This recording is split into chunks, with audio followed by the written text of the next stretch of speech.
किले में पप्पू हूँ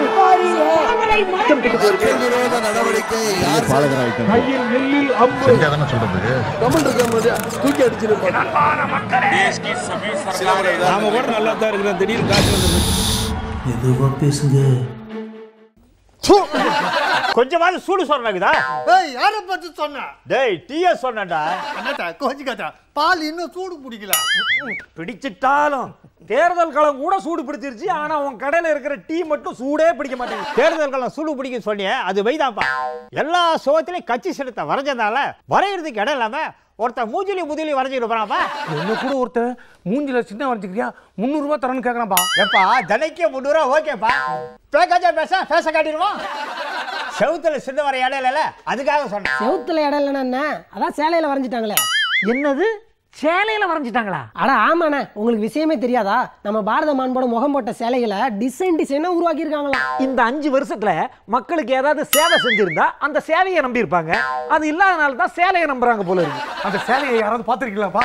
அதெல்லாம் நமக்கு தெரியாது. ஆனா அந்த சேலையோட பார்டர்ல பாரத மாண்போட முகம் வரைஞ்சிருக்குதான். இந்த யுக்தி கை கொடுக்கும்னு பெருமையா பேசிக்கிறாங்க. ஓ தேர்தல் நேரத்துல பார்டர் விஷயம் கை கொடுக்கும், பார்டர் விஷயம் கை கொடுக்கும் சொன்னாங்களே, அது இந்த பார்டர் தான் போல இருக்குது. பார்டர்ல போற உருவாக்கி அதன் மூலமா பேரை வாங்கி அதன் மூலமா ஓட்டு வாங்கலாமான்னு பார்த்தாரு. பட போச்சு. ஏன்னா நோட்டு பிரச்சனை, ஜிஎஸ்டி பிரச்சனை, விவசாயிங்க பிரச்சனை, இந்த மாதிரி பல பிரச்சனைகளால மக்கள் இவங்களுக்கு ஓட்டு போடாம போயிருவாங்களோன்றதுனால இப்படி எல்லாம் பண்றாங்களோ இருக்கலாம். ஓட்டு கேட்க போகும்போது ஒரு பக்கம் சாரின்னு சொல்லுவாங்க, இன்னொரு பக்கம் இந்தாங்க சாரின்னு சொல்லுவாங்க போல இருக்கேன். அவர் படம் போட்ட புடவை தமிழ்நாட்டுல ரிலீஸ் ஆயிடுச்சா? அது தமிழக தாமரை மகளிர் அணி கட்டிக்கிட்டு வரும்போது தெரியும். நீ வேற தமிழ்நாட்டில் அவங்க கூட்டணி குழப்பம் தீர்ந்து தொகுதி ஒதுக்கீடு பட்டியலே இன்னும் ரிலீஸ் ஆகல. நீ என்னமோ சேலை ரிலீஸை பத்தி பெருசா பேசிக்கிட்டு இருக்கிற. ஏன்னா ஒரு வழியா எல்லாரையும் உருட்டி மிரட்டி திரட்டி கூட்டணி அமைச்சிட்டாங்க. அப்புறம் என்ன தொகுதி ஒதுக்கீடு பட்டியலை உடனே ரிலீஸ் பண்ண வேண்டியதானே? எப்படி பண்ண முடியும்? இவங்களுக்கு ஒதுக்கின தொகுதியை அவங்க கேட்கறாங்க, அவங்களுக்கு ஒதுக்கின தொகுதியை இவங்க கேட்கறாங்க. இதனால அவங்களுக்குள்ள முட்டல், மோதல், முக்கல், முனகல், பிக்கல், பிடுங்கல். ஓ அதனால பட்டியல் வெளியிடுறதுல சிக்கல். 2 டாக்டரும் கோயம்பேடு பாட்டியை சந்திக்க வந்தது கூட தொகுதி சிக்கல் விஷயம் தான் பேசிக்கிறாங்க. ஆமா ஆமா, கள்ளக்குறிச்சிய கோயம்பேடு கொடுத்துட்டாங்களாம். அதை எங்களுக்கு கொடுக்க முடியுமான்னு கெஞ்சினாங்களாம். அப்படியே உடம்பு எப்படி இருக்குன்னு கொஞ்சினாங்களாம். அட நீ வேற, உடம்பு சரியில்லாத மனுஷனை பாக்குறதுக்கு டாக்டருக்கு வந்திருக்காங்க. மருந்து மாத்திரை டானிங் ஏதோ எழுதி கொடுத்துருப்பாங்கப்பா. ஓ அன்னைக்கு விருது கொடுத்தாங்க, இன்னைக்கு மருந்து கொடுத்தாங்க போல. அடே மருந்து விஷயம் மைக்ல சொன்னது, ஆனா மறைஞ்சிருக்கிறது கள்ளக்குறிச்சி. ஏமா ஒரு நாற்காலிக்கோசரம் 2 டாக்டரும் அவங்க வீட்டு சோபா செட்ல வந்து குந்திக்கிறாங்களே, இல்ல அது இல்லாதனால தானே அங்க வந்து உட்கார்ந்தாங்க. ஆனா அவர் வந்து உட்கார்ந்ததும் கோயம்பேடுக்காரருக்கு அவர் படத்துல வர பிளாஷ்பேக் சீன் மாதிரியே பல சீன்கள் மைண்ட்ல வந்து வந்து போச்சான். ஓ புரிஞ்சு போச்சு. ஒரு எலெக்ஷன்ல இவங்க 2 பேரும் ஒரு கூட்டணியில ஒன்னா இருக்கும்போது கோயம்பேடு வேட்பாளர் நின்ன தொகுதியில நான் நோட்டாவுக்கு ஓட்டு போட்டேன்னு பெரிய டாக்டர் சொன்னாரே, அந்த சீனா? அடடா கோயம்பேட்டாருடைய கண்ணு கோவப்பழம் மாதிரி செவந்து போயிருக்குமே. ஏற்கனவே அது சிவந்த கண்கள் தானே. அது அவர் வெச்சப்பா. அதான் நானும் சொன்னேன். கரெக்ட்.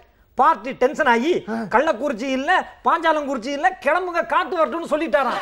உள்ளுக்குள்ள பிரச்சனை இப்படி ஓடிக்கிட்டு இருக்குதான். பிரச்சனை பெருசானா இது இடைத்தேர்தல் வெற்றியை பாதிக்குமேன்னு ஏன்னா பணம் இடிஞ்சு போயிருவாரு. ஆமாண்டா, இவங்களால ஆட்சி நாற்காலி ஆட்டம் காணுமோன்னு ஏனா பானா அப்செட்டான்.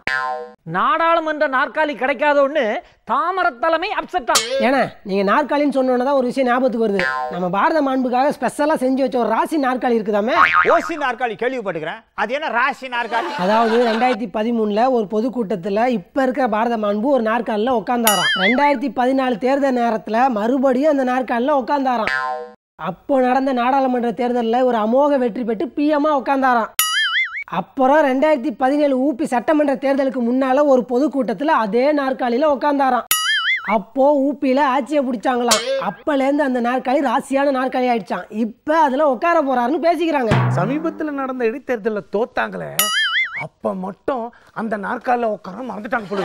இவங்க என்னதான் மந்தர நாற்காலி, தந்தர நாற்காலி, இந்தர நாற்காலியில உட்கார்ந்தாலும் வர்ற தேர்தல்ல இவங்க காலின்னு மக்கள் பேசிக்கிறாங்க. நாம கூட நல்லா தான் இருக்கிறோம் திடீர்னு காசு வந்து எதுவா பேசுங்க